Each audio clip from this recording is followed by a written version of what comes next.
through loud and clear. Okay, great. I'm sure people don't want to be talking over each other. There's also a little hand button you can also press if you have questions during. And listen to me this evening. I hope you're feeling good about yourselves for all the great work that you've been doing. That Tomer's introduced me to your your activist group. Um, First, I want to just talk about who I am and where I'm coming from, so you have some kind of sense of my advice and my experience to that advice. It's evidence-based advice because I've been doing this for about 10 years in kind of formal and informal capacities. I grew up in America and the UK. I made Aliyah, so I'm currently living in Israel. And activism has been a large part of my life, like social justice activism. And the problem with social justice activism at the moment is whenever you kind of get involved with the conversation relating to the Middle East or Israel, you hit a brick wall with most people. And this started in high school. And the reason it started in high school was during the Iraq War in 2003. I was in high school in London. 1 million people marched through the streets of London calling for as to say the Iraq War, but the slogans or the signs that they were mobilizing under was don't attack Iraq, free Palestine. And these stickers were posted all over my school. I had to teach my teachers and the principal of my school and my friends why these stickers were not appropriate and why anything related to Palestine or Israel had nothing to do with what was happening in Iraq. This continued in university, and I currently speak to Massage groups, birthright groups, high schools. I consult with NGOs in America and in Europe. I do lots of research on BS in Europe especially. And right now, what I'm much concentrating on is fighting anti-Israel rhetoric. So let's start with advocate. What are 5 things you need to know to be a good advocate for Israel? We're going to go through these quickly, which are knowledge of Israel, knowledge of history, knowledge of what is happening on the ground in the conflict, opportunity, motivation, confidence, and communication skills. This presentation is going to concentrate on the communication skills aspect. And when we're writing on Facebook, their communication skills are absolutely pertinent in conveying your message because you're not facing anyone directly. So you've been automatically dehumanized. You're just considered a faceless a robot. So things you have to pay attention to are the language, the tone language, the syntax, and I guess for Israelis, syntax is actually how you form your sentences. Your slang, your punctuation reflects not only your education, it reflects how serious you are. You know when you're writing on Facebook and you see people who can't spell or can't punctuate, they lose meaning in their message. And really the most important thing is the clarity of your message when you're posting on Facebook. You need to have a clear message that anyone with basic English could understand. Knowing your audience. Knowing your audience is about who the readers are, who the posters are, who you're replying to, and what publication you're actually corresponding on. And then it's knowing the do's and the don'ts. So we're going to go through all of that really quickly. So know your audience. There's a difference between posters and readers. People who are posting are a small percentage of the actual readership of any news source online. The people posting, the nationality does not always correlate to the language. We know that people who are posting in English come from all around the world. They're Arabs, they're Turkish, they're Chinese, they're Malaysian, they're Europeans. So nationality does not always correlate to language, which is important when you're dealing with the European and the American press. The political affiliation is kind of according to the publication. The political affiliation, you're going to have 2 kinds of people: people who are going to that news source because they're attracted because they want to read someone who is like-minded, or going to stir up trouble, and they're going to see what the other side says, and they know that they're going to post something in opposition. The most important person, or the most important audience member you have online, is your silent reader. Silent reader is the person, when you're posting, that you have to think about. It's not the person who you're engaging in an argument with or you're replying to. It's the person who is reading it who isn't actually involved in the conversation. Tomer's already presented that people are looking at comments, but that's how they're getting their information, rather than reading the articles. They read headlines and then they comment, and people go to the comments. Reasons as well as for knowledge, for gaining knowledge. So the silent reader, you can't make any assumptions about who the silent reader is. Some of them could be university professors and choose not to involve themselves in the online disagreements. Some of them could be completely lacking education or any knowledge and be very ignorant about the subject matter at hand. Some get involved because they're just apathetic, because they just don't want to get involved. They think it's worth getting involved in an online discussion. And also maybe they believe that there's no real point to getting involved, even if they're passionate about the issue. So the silent reader could also be a passionate reader, not always apathetic. One thing you do know about the silent reader when you're going through Facebook posts is that they are interested. The fact they've gone to that newsfeed article, gone to that political, whatever political affiliated newspaper or news source is, and means essentially that they're susceptible to messages. And they're susceptible to messages from both sides of the argument, from the anti-Israel community as well as the pro-Israel community. So what you need to think about. You need to think about if when the person is reading this, even not engaging, they're still susceptible to your messages. So we need to think about what is actually going to influence the silent reader. What is going to influence them the most? So from poll data and data that I've taken in the UK and in the US, what actually works online? Messages work. Positive tones work online.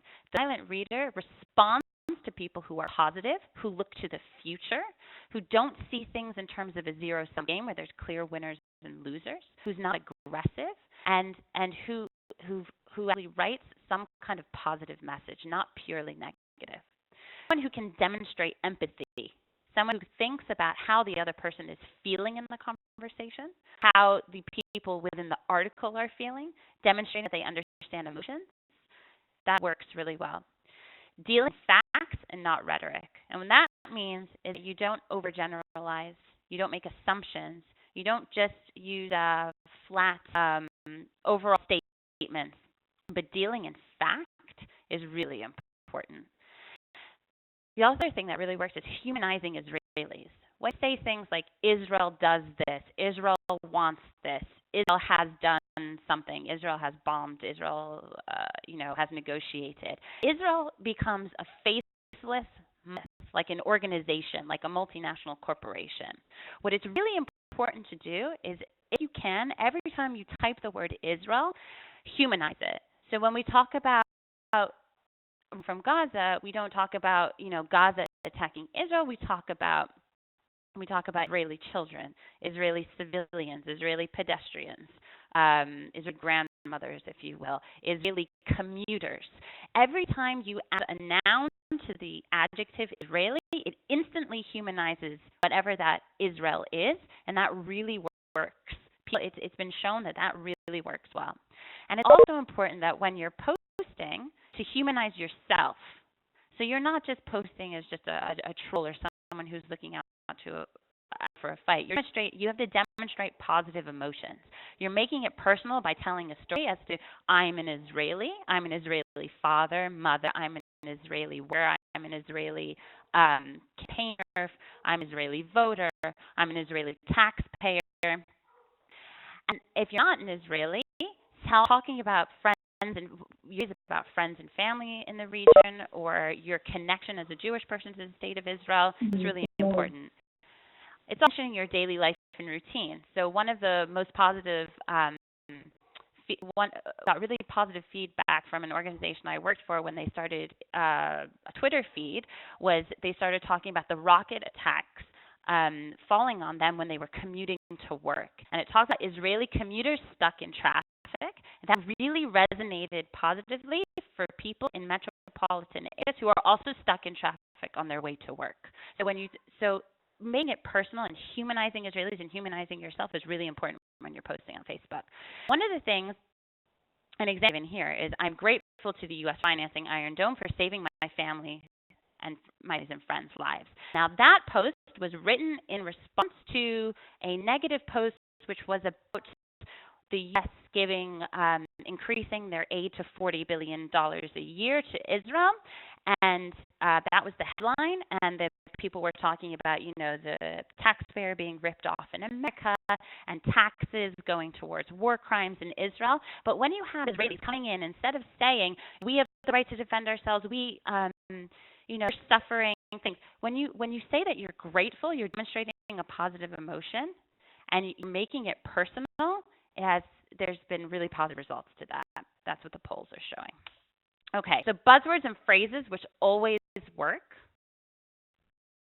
even if you use them: cooperation, dialogue, mutual respect, ending violence, negotiation, peaceful negotiations, peace, equality between Israelis and Palestinians. That line has always polled very well.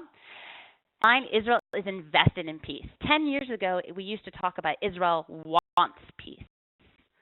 And the counter-argument was giving lots of evidence as to why Israel doesn't actually want peace. Israel wants peace is just a very simple phrase in English, which is kind of meaningless. But Israel is invested in peace means something completely different. And Omer, I think you did this on some other posts that I saw, which is actually we're able to give evidence that Israel has given up land for peace with the Sinai, with Jordan. So this phrase, Israel is invested in peace, always polls well with people from across the political spectrum, and I advise you to kind of use that if you can, wherever you can. When you're in an argument with anyone from BDS or the anti-Israel or the far left or the anti-Semitic right, if you're in an argument and you cannot agree on anything, obviously, one of the best lines to end any online argument or even in person, we all want a peaceful end to this conflict. Now, whoever comes back to you after you've written that on Facebook and find a reason not to agree with you on that, I'm actually interested in peace. And to the silent reader, so once you've actually established that if we can't agree on anything, we all want a peaceful end to this conflict, the silent reader, okay, I can agree with that. That's positive. When someone contradicts that, the reader's you've won the argument. The other person's lost. Also, polling has indicated that Hamas equals terrorism in eyes, especially in America and Europe. They're known terrorists. That's one of the fights we don't actually have to fight, is convincing people that Hamas are terrorists in the mainstream. In the mainstream. So whenever you can, don't use the word Gaza. We'll go into this later. Talk about Hamas-controlled Gaza or terrorist-controlled Gaza, because it's always equal terrorism. Whenever you mention the word Hamas, instantly think of terrorism. So it's a really good thing to know. Okay, in terms of refuting lies, this is one thing that people get very frustrated about. So lies and inaccuracies cause frustration. The first thing to do is breathe. Don't anger. Never post in anger. That's one thing that you should learn. And you don't be accusatory. You are wrong. You are ignorant. You do not understand. Because when people are reading that, psychologically, this has been proven to show that they actually think that you're talking to them, even though they know they're talking to the person you're arguing with. You're ignorant. You do not understand. It sets a negative tone in English. It's accusatory, and it makes it seem like you're not just snobbish and taking the higher ground, but you think you're better than the person. So clear inconsistencies with facts, obviously, but write in a tone where you assume they've made a mistake. That's important. So now you are ignorant. You do not understand what it's like to live in Israel. You do not understand that, Hamas is a terrorist organization. Assume they've made a mistake. That's the tone that you need to respond in on Facebook. And for a lot of what I tell teens or when I'm talking to them, like assume you're talking to an elderly person like your grandmother who's completely racist and homophobic and who's awful things, but you them anyway. And you have to talk to them like sometimes with children. You have to explain to them what the real world is about. And that's the kind of tone you need to take. The other thing is we do not debate the Holocaust.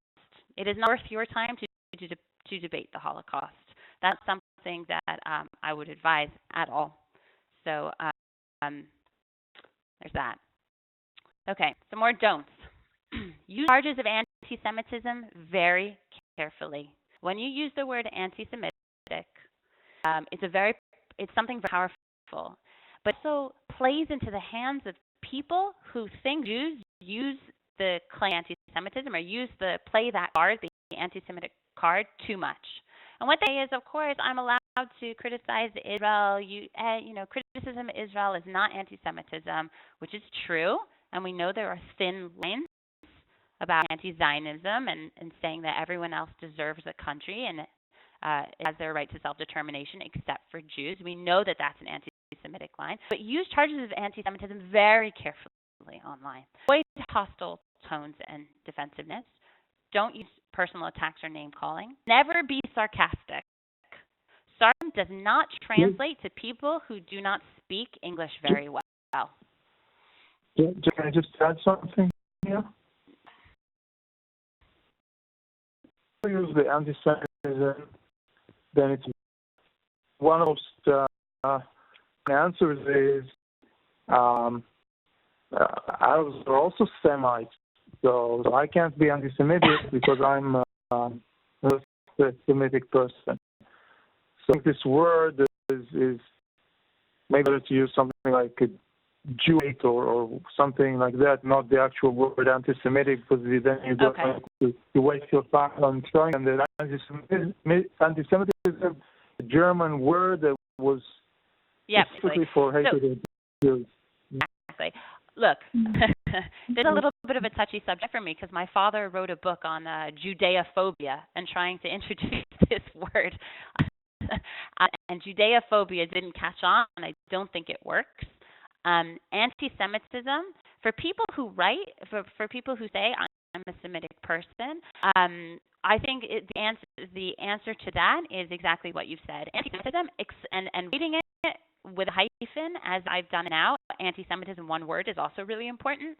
But anti-Semitism was a word created to specifically address hatred towards Jews. So I think it's really important to claim that word and use that word and make sure that we own that word and that it's not kind of taken away from us. So I would argue that I think you should be using the word anti-Semitism when you're talking about Jew hatred, and you can use Jew hatred if you want to, but I would not use that word very much online. I really wouldn't use it. There are other ways of conveying your messages without kind of going to the extreme and just calling someone anti-Semitic. You say, maybe you don't wish to appear anti-Semitic. You also say, which is really important, which you can say when you're discussing with someone online, which is, I'm a Jewish person, and what you've said has offended me, and as a Jewish person, I'm allowed to define what is Jew hatred and what is anti-Semitism. Just black people are allowed to say what is racism. Gay people are allowed to say what is homophobia. Jews are also allowed to say, and unfortunately in our world right now, Jews are not allowed to say what is anti-Semitic, because every time we do, they say, no, it's not really, but we're allowed to define what anti-Semitism is. I do this really quickly so that we can get through everything. No swearing and cursing is obvious. Avoid exaggerations and overgeneralizations. Don't in terms of zero sum, where there's going to be a winner and a loser, and going off topic and not addressing the issue. So I've seen many mistakes where people are talking about oppression of Palestinians at checkpoints, or especially kindergartners having to be escorted to school in Hebron. And people have actually responded, Israel makes the world a better place with medical breakthroughs that cure disease, technological innovations that are used by millions, and scientific discoveries that benefit mankind. He went on to say, what have the Palestinians ever done, or something like that. This does not, this is a point thing to write. It didn't win over any hearts and minds. It didn't address the issue. And for anyone who actually is educated and who is interested, the silent reader who I keep talking about, this means that Jews and Israelis don't want to actually address the subject matter. Don't want to have the conversation, the hard, difficult conversations on the hot topics. So they just about, what Israel's great on. So when you're writing in Facebook, it's obvious maybe to us, but it's not obvious to a lot of people, the issue at hand. Generalization, Arab Israelis have a better life than any other Arabs in the region. Can I tell me on the phone why this isn't a good thing to post on Facebook? Those are not Israelis. No. Probably not, because probably the Arabs in Dubai have a better life. So I don't know. But the obvious question is, I can't. Like anytime you generalize about Arabs and give the plight that they have, you can cause a lot of people not to listen to you, to hate you, and not to take you seriously. That's exactly when I write, many times I don't have things written. I tend to, whenever it's related to something Palestinian, or address a certain part of the Palestinian plight, and how that it's important that whatever is not necessarily related. You're exactly right. So one of the things is it's not a great thing to write for all those reasons, but for the basic practical aspects of it, if you write something like this on Facebook, you're going to have 20 Arab Israelis respond to it and say, happy. I'm not happy being Arab in Israel. I'm an Arab Israeli citizen. I'm a Palestinian Israeli citizen. And, I tried to get an apartment in Tel Aviv, and 16 landlords have rejected me. That's right. So making overgeneralizations and also exaggerations, speaking in terms of rhetoric and not facts, is a rabbit hole you can fall down. Also, things like Palestinians don't want peace. When you think like Palestinians don't want peace, you're not winning the hearts and minds of the people who are not knowledgeable about the conflict. And you're writing in terms of a zero-sum game where there's going to be a winner Israel and there's going to be a loser Palestinians. Or from the other side, which BDS is really good at, is that Palestinians are always in the right, Israel's always in the wrong. Palestinians are going to win and Israel's going to lose. So Palestinians don't want peace. That is not constructive when you're posting online. Okay, I'm going to say a word about political neutrality because I think this is something which I actually very important. We know that a lot of people disagree with. I think it's important that when you are posting on Facebook, support for Israel should not be a partisan issue. We all know that it is crazy that in 2017 we are still arguing with people. Israel has the right to exist, and that is a legal state, and that should be a home for the Jewish people, a home state for the Jewish people. Support for Israel should not be a partisan issue. So we need to aim for as broad a base of support as possible. You shouldn't be writing things on Facebook that instantly isolate people to your message. Do not comment on the domestic affairs of other, and I want to highlight this, democratic countries. So it's not very good to criticize someone's or the scandals they're having at home, or like Brexit, for example, or the detention centers and how they're treating immigrants in Australia, or anything that has to do with the domestic affairs of other democratic countries. But you don't want to lose any readers.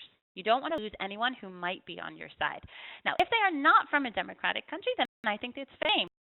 I think it's fair to say that Turkey right now has a dictator. It's fair to say that Qatar and Saudi Arabia, their human rights abuses are something that, can be brought up. That things in Syria are really bad. It's a tragedy.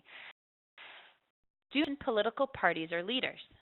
Do not criticize political parties or leaders. These three names, Trump, Netanyahu, and Obama, are kryptonite for people on anything right now, anything Trump related, and we saw this with the issue with Jerusalem last week. It doesn't matter that it was American law. It doesn't matter that Jerusalem is the capital of Israel. Everyone is, so many people are so anti-Trump right now that it doesn't matter if he says one truthful word out of a billion became from Trump's mouth. It's wrong and it's a problem. Same thing goes for Obama on the other side. Anything that Obama did was somehow evil and bad. And if you say anything positive or negative towards Obama, you're instantly going to isolate readers. And Netanyahu, that's the biggest one. It is. I can tell you from polling and research, never mention Netanyahu. He's such an isolating figure. The majority of the world really dislikes him. I just wouldn't mention him. So I already know this, but I just want to go through this really quickly in terms of having an idea about the publications and political leanings. This is a useful graph, useful chart that we see here from the right and to the left. So what this chart is saying, so you know that when you're commenting on posts on BuzzFeed, PBS, BBC, Huffington Post, Washington Post, The Economist, and Politico, you know that you're going to have a kind of a left-wing reader for the day. And if you're voting on Fox News, if you're writing on Fox News, you know that you're going to have a right-wing conservative person. The next graph is actually the one I think is more important. This talks not only in terms of liberal and conservative for mostly American publications here. It talks about, since it's also a graph which determines sensationalism. Sensationalism at the bottom here, even though these are kind of liberal, utter garbage conspiracy theories from the left, these are from the right. We've shown us that if you're citing information from the organizations in the circle here, then more respectable. These are what you're citing factual information. These are the journals and newspapers that you want to be sourcing. Okay. I just want to go to Media Training 101, which I hope is you guys. If you're on this kind of personal mission, you're spending a lot of your time online advocating for Israel, which is a great thing that you're doing. It's important to think about how the professionals think. This is how the professionals think, media training. They keep on message. The first thing is always to keep on message when you're in a conversation with someone, even online, and don't get sucked into conversations, tangents, we call them in English. Don't get sucked into conversations which have nothing to do about the substantive matter, which is the first issue that you were talking about. There's a rule of three when you're talking to people, and you'll notice this now if you watch the news on television, is that people sitting at home and people reading online can only really their brains can only really process 3 messages at a time. They can process more than that. So you have the rule of 3, which is you only say 3 things. You cannot say more than 3 things, and you repeat them over and over and over again. Notice we talked about that. Clarity through serenity. This is something that media professionals say to themselves. You cannot have a clear message, and you cannot adhere to the rule of 3 if you are not calm. You have to be calm, which is serenity. You have to be serene. You have to breathe, and you have to come from a place not out of an emotion, but out of a place of logic. Taking out of the equation. The biggest problem that advocates of Israel have online, in person, over is that you're so emotionally attached to the subject matter. You have to think about it that you're a PR spokesperson for a multinational corporation and you're taking your check home at the end of the day, and it's not really a matter of life and death. It's very hard to do, but taking your emotions out of the equation is very important. It changes the tone of the way you write, and it makes you seem a lot more serious and a lot more knowledgeable. And of course, knowing what you're going to say before you say it. And this is really the most important thing, which we're going to get onto from a practical standpoint, is that when you're writing about these hot topic issues, whether it's about Jerusalem or a Gazan operation or the security barrier or resolutions 242 or whatever you're talking about, you have to have an opinion. You have to know what you're going to say before you say it, and you need to have some knowledge. You really do need to have some knowledge. So if you're not confident about certain things, I think you're all Israeli on this phone call, so I think you're pretty, this is mostly for Americans who don't really have that much knowledge, but you need to know what you're talking about. You need to know what the history is in the subject matter. Now, what I mean by that is prepared statements. So on Facebook, we all know, Tomer has explained this to everyone, that we have a short time frame to be posting. And you and I know that the people who are posting first haven't read the article. And in a perfect world, utopia, we would all be educated and we would all think before we write, and we would have a few minutes to read the whole article and think about what we're going to say and edit it and punctuate it correctly, but it's not going to happen. So what I suggest you do, if you take an hour out of your day at any point, is prepare your statements for your topic issues. These are 10 to 20 words, 10 to 20 words, and they're inclusive of a hashtag. You write the headline, so you're not getting into detail, but you're writing as if you are writing for a newspaper, and you're writing a headline, so it's very broad, and it's personalized. So it's important that Tomer doesn't go away and write these statements for everyone and then hand them out so that they start reappearing, because then you're going to appear like a bot. And one of the big problems on Facebook and Twitter and all the social media is that people are creating bots and they're kind of taking over the internet. So it's good to have your own personalized prepared statements. Make sure that they're topical. Write them when you're thinking about them. Your thought process should be that they're topical. There's 10 hot topics when you're having a conversation about Israel. 10 to 20 word statements that you believe that you can put out as soon as you see a headline that has any of those keywords in it. You put it out there. It doesn't matter if it doesn't exactly have to do with the article, because once again, I don't know if it's 90%. I don't know. The majority of people are not reading articles, and they should broad statements as much as you can without saying anything at all. So I worked for an organization in America, I cannot name, and they are a very, very, very large organization, a Jewish organization. And in 2014, in the summer 2014, they came to me and they said, our Twitter feeds, are just not looking good. The Gazan operation, it's causing a lot of problems. There's a lot of anti-Israel rhetoric, a lot of anti-Israel statements online right now. Can you look at our, what we're putting out and see what you can do? So this is the first thing that came out. This is one of the first things. Is the right to defend its citizens from indiscriminate rocket attacks from terrorists. Free Gaza, Hamas, free Gaza. Now, two hashtags are really important. I just want to have a side note for a second about hashtags.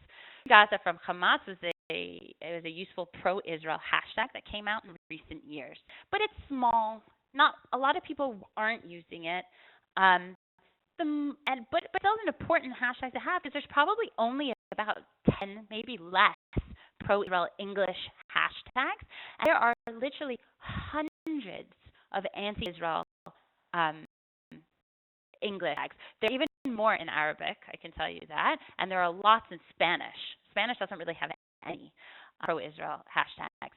But so it's important that when you're writing, you use the pro-Israel hashtag, Free Gaza for Hamas, and the anti-hashtag, Free Gaza.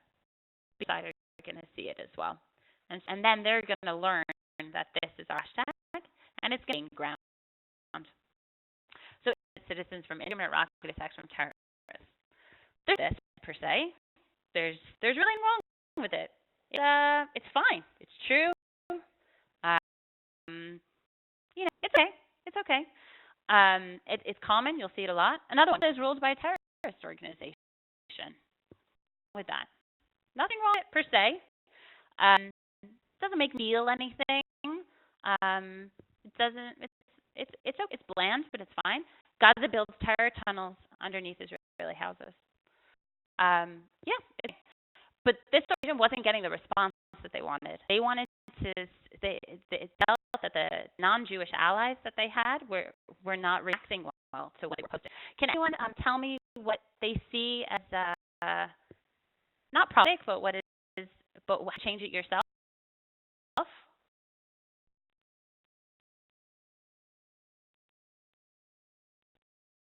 Maybe more personalized somehow to the story.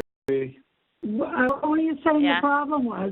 The problem is that the problem was that the results weren't getting positive. Like people weren't kind of retweeting. People were not retweeting, and it was the same stuff. Every Jewish organization was putting out the same posts. This is what they saw all over the internet. Maybe Gaza built terror tunnels into its Israeli children. So that's so that's already improving it. That's already doing the humanizing factor. Yeah. So that's good. So let me show you what I did. You have the right to defend yourself from indiscriminate rocket attacks from terrorists. So even mention Israel. That's how the tweet and the press, I guess the social media PR strategy. You have the right to defend yourself from indiscriminate rocket attacks from terrorists. Instantly, the person reading it was like, yeah, of course I do.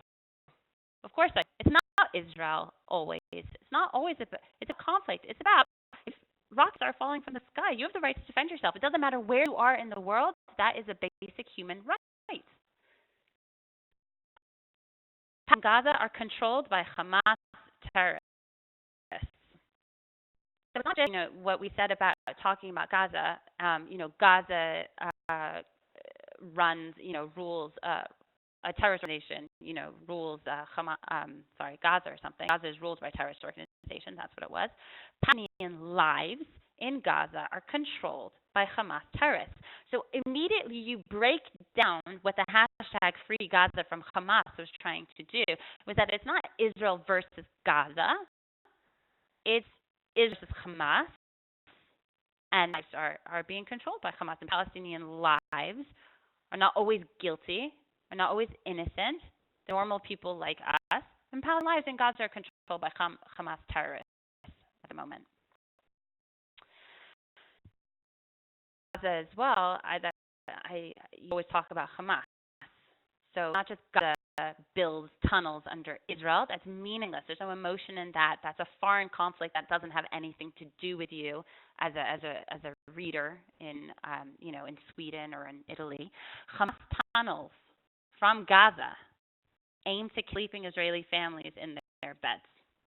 That instantly. It completely changed the Twitter feed. It completely changed who was supporting it because people didn't know.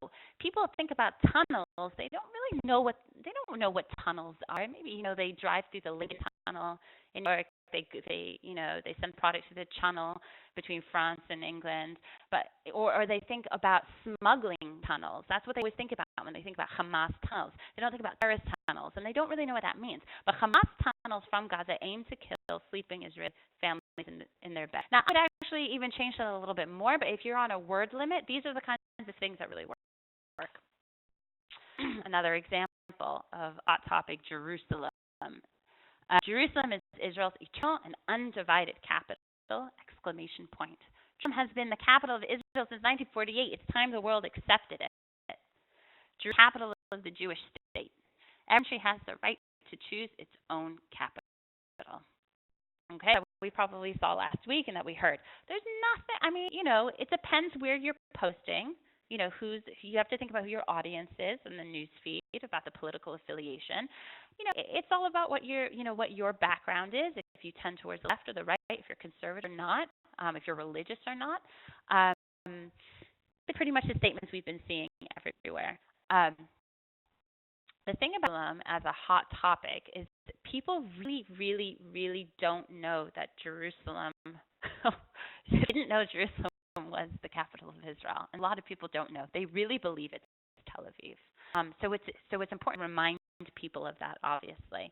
So here are some changes that you can make will appeal to certain audiences, which I think are pretty good.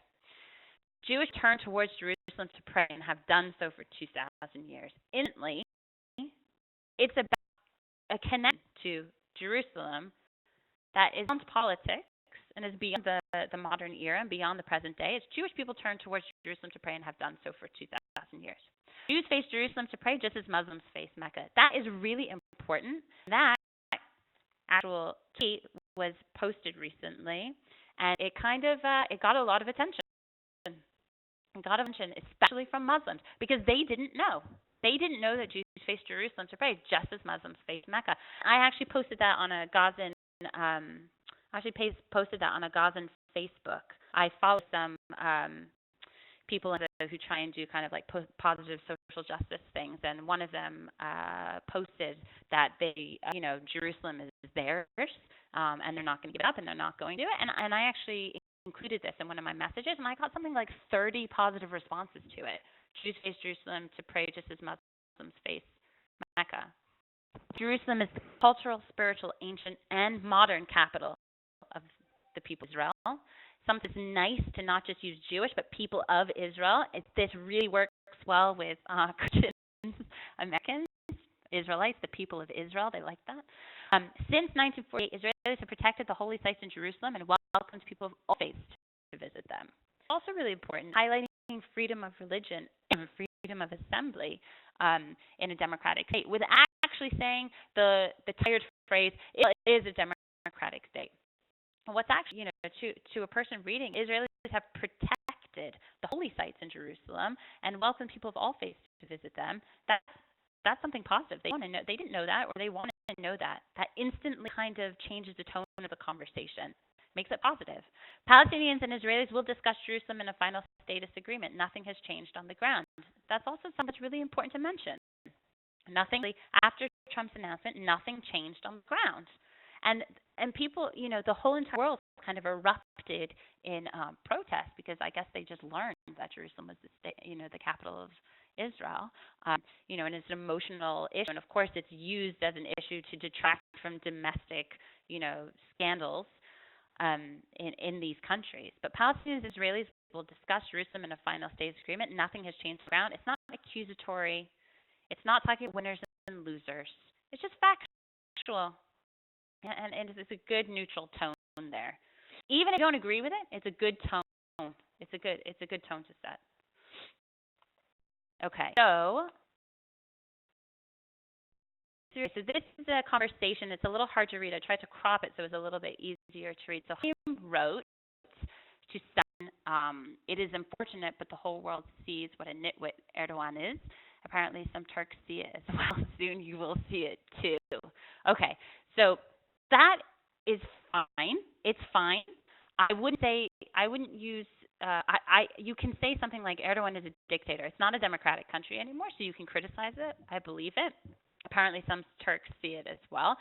I wouldn't use the word apparently, but the basis of it, it's fine. It's fine. But it gets really good down here, and I think this is something positive to show, is that people, as I see people replied, choose not. I actually think, I don't know how to say this guy's name. I know it's Turkish. Fayaz, I don't know how to say his name. I choose to dignify. Yeah. Okay. I choose not to dignify the personal attacks of supporters of terrorist organizations such as Muslim Brotherhood and Hamas with an answer. That's great. I think that's really, really, really good. It set a really nice tone. It wasn't attacking. You didn't attack anyone by name. I thought it was really good, and it highlighted. It mentioned Hamas, which is a word that I think needs to be mentioned all the time. But I really liked what they wrote here, and I think most of these were really good. I think this is a good example of interactions that I think, yeah. I love the use of this Israeli flag, this heart turkey. And I see Tomer using this a lot. I think that's really good wherever you can when you're talking, when you are addressing news articles where the country is saying something ridiculous, like the Malaysian argument where they said they're going to send troops to Israel.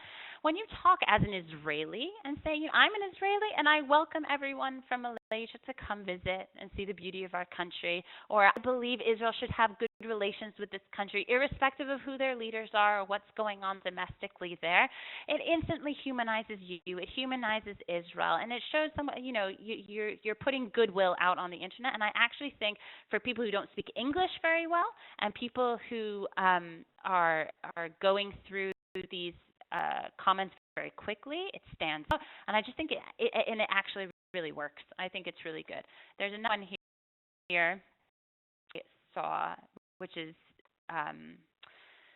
so President Trump has until December 4th to sign a waiver delaying a move to the U.S. Embassy from Tel Aviv for the second time in his presidency. In his 2016, he vowed to move it. So Martinique wrote, for all people who trust Trump, this decision has been made by Congress a long time ago. It's U.S. law. Who do you think you are that you can decide what the capital of Israel is? It's Jerusalem, as always. Now, first of all, he should have taken out all of this. For all people who trash Trump, get rid of kryptonite. You're mentioning something. Instantly, my friends see that and say, oh, I don't like this guy. He's for Trump. He's anti-everything I believe in. He should adhere. It's not a girl. It's okay, girl. Sorry. This decision has been made by Congress a long time ago. It's U.S. law. And then who do you think you are that you can decide what the capital of Israel is? It's Jerusalem, as always. Now, questions online don't work because they're seen very negatively. People don't speak English or don't have basic English, especially if there's a question mark missing here. It doesn't sound nice. It sounds very aggressive. It's not what I would have written here. It's true. But the decision has been made by Congress a long time ago. It's U.S. law. There's nothing wrong with that. I mean, the basic message was correct, but the communication skills that she used to convey this message not exactly what we're looking for. So I think a lot of people were lost when they read that instantly. But the message itself was fine, and that was good.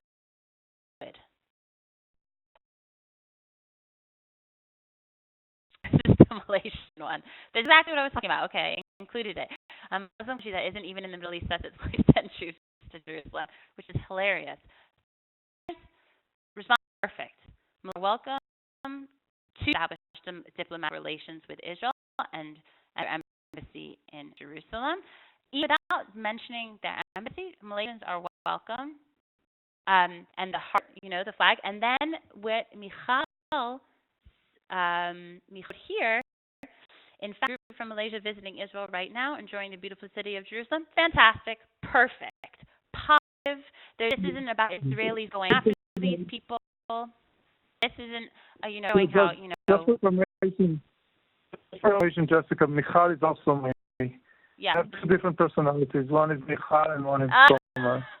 Okay, fine. So, don't tell me that. Don't tell anyone that. But that was really good. But she allows me to comment in her name, basically. Yeah, I know.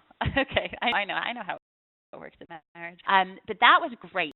This is a great example. We're not being defensive. It's not going on attacking. It's war. It's emotional. It's a show of goodwill, and people from Malaysia are going to read it and think, you know what? Maybe our leader. There's a lot of people in Malaysia who think, yeah, our leader is a bit crazy, but this is really good. I actually got threatened by a few people from Malaysia after this post, and from India, very different posts. Yeah, so people are looking for friendly people and reaching out. So yeah. Yeah, exactly. So let's just. Oh, I see that we're running out of time. Let's just do this for a second. Turkey plans uniting for peace. UN bid for Palestine. News. So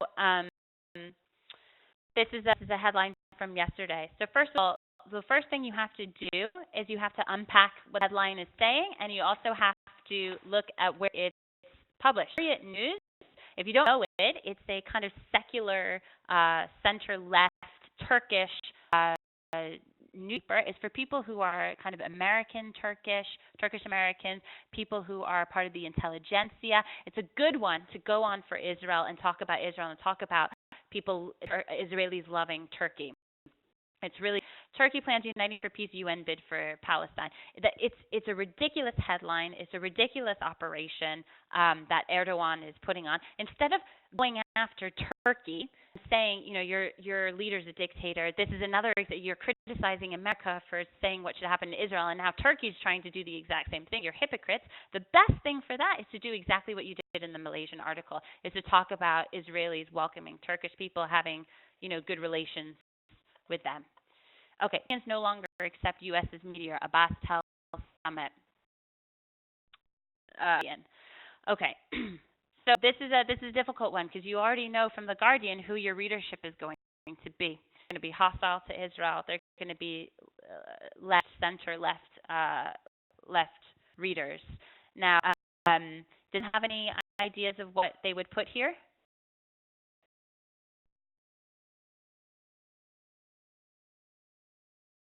No one? Yeah. Probably it'd be good. Let's help the Palestinians find something they can put more trust in to help mediate for their plight against the Israelis or something like that.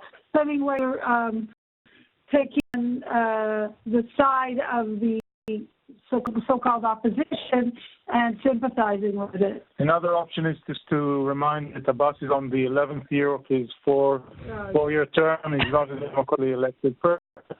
Yes. He doesn't have people. And there's no legitimacy to represent Palestinian people. In my post, I want to be that, but at the end of the post, the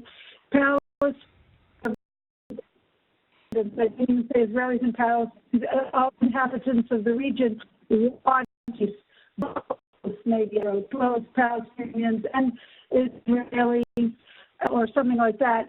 But they want the peace. Their leaders don't seem to listen. Okay.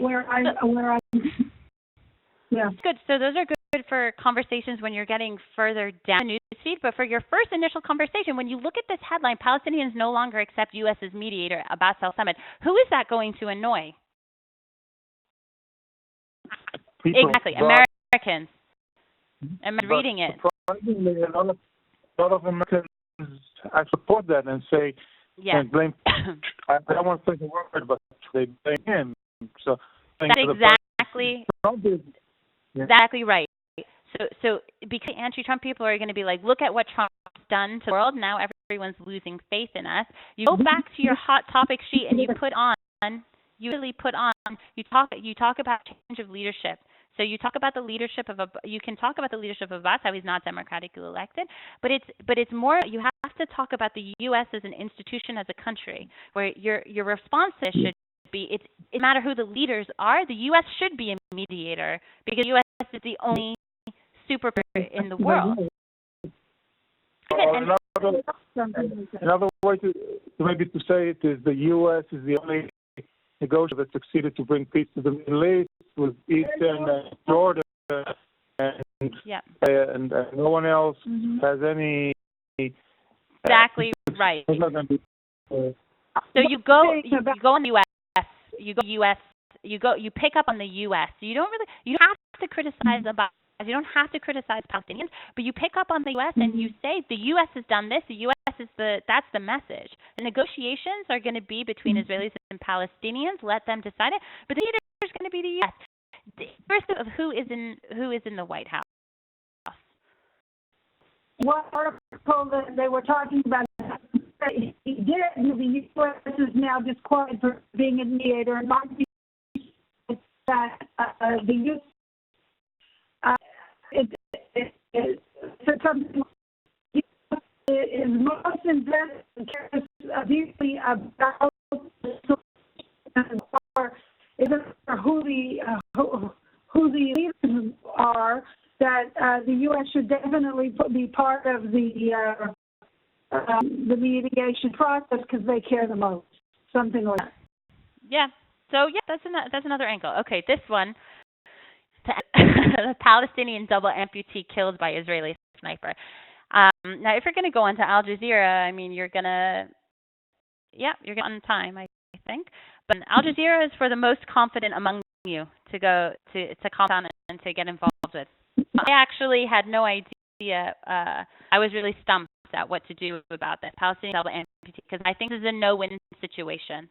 I actually called a friend today in America and said to him, he's a PR spokesperson for the meat industry in the U.S. And he pretty much said you don't touch it with a 10-foot pole. You wait for the news cycle to end. Anything you write on this, work on it, you're never going to win. This is what we call like this is like a perfect storm. This is a no-win situation. Palestinian double amputee killed by Israeli sniper. There's nothing. And there's been such a lack of response on this subject, on this actual story from the Israeli side as well, except for, the obvious far left in Israel, that this isn't something I think that you get to let this one go. This is when you have to think to yourself, I need to act without emotion, and I need to act as someone who's going to be a spokesperson for a multinational corporation instead of someone who's like emotionally connected to Israel. Because sometimes you just have to let things go. Just to the quick comment on that. I don't know that or not, but I did some research and it did go out with a message saying that disabled terrorists and wait for the investigation and see exactly what happened and something. I agree with it. It's probably not going to be successful, but maybe just a little bit better than not responding at all. Well, the point is that there's not enough facts. That's a mistake. I just don't think there's enough facts to back it up yet. And and even if he is a terrorist, I really don't think there's anything. There's nothing to be gained by trying to win an argument about shooting a disabled person. Also, a disabled person, is strapped with, C4 or something. They're coming towards you. Like I really don't know how that's going to be won. So that's okay. They're not saying anything. Just exchanges. If we shot him in the head with snark, the one more no response at all. Nothing it. Maybe it's not exactly what happened.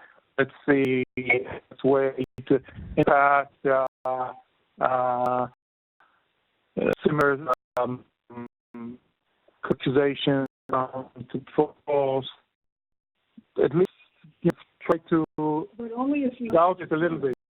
But the tone you're setting is that Israel can. But the chat sets people reading is Israel can never take any criticism of Israel. They won't accept when Israel's done wrong. They talk about IDF can never do wrong. And that's when you say we need to wait. We need to figure it out. What they want you to do, what the silent reader, what the majority of people want you to do, is to condemn it. And if willing to condemn it and say, this is awful that a double amputee has been killed. Let's wait for more information on the situation. I think that's the nicest way that you could say it. But in reality, there really isn't much else you could say. Okay. You obviously, yeah. If you have questions, contact me. Okay. Hello? Hi. Yeah. I wanted to ask you with what you just said. Can you add there when you said what you said that if it's an act of terrorism, it's a very terrible thing, and we'll have to wait for, like you said, wait for more information. But at least when you say if it's not connected with acts of terrorism, at least you're putting some question in the minds of people that maybe it's not just on Israel's part. Yeah. Like I say, if you immediately come off the bat and come block and demonstrate empathy, your leader will engage and listen to you. If you're immediately defensive or aggressive, your reader will not engage with you. But immediately saying, it's an awful thing. But that's exactly right. It's an awful thing, but it's happened. We need now, and then you say, you've opened it up to the reader. Then you say, we need to figure out what happened. But that's exactly what I was trying to tell you. But I'm not sure that he was a combatant and not just an innocent fisherman like they're presenting him. You say that I should not use that information in any way, or that there's no way for me to use that information to do anything? Use that information until you're absolutely sure. Are you sure? I have sources like from very credible sources like the Independent, Newsweek. So if you're going to use that information, you can't just use that information at the start. You need to start off by saying it's an awful thing that you have to demonstrate the empathy at the beginning by saying it's an awful thing that a man who's supporting 11 members of his family or who's lost his life or whatever has been killed. And then and that's how you open up the readership, because you have to demonstrate that you're human. So it's an awful thing. This all happened, but I have gotten information by the Independent that it might have been an act, or what's an act of terrorism. Okay. That? Yeah, I see that too now because another is starting on the same bridge. So thank you very much. Yeah. Thank you guys for signing on and giving me an hour. All right, thanks very much. Bye-bye. Bye.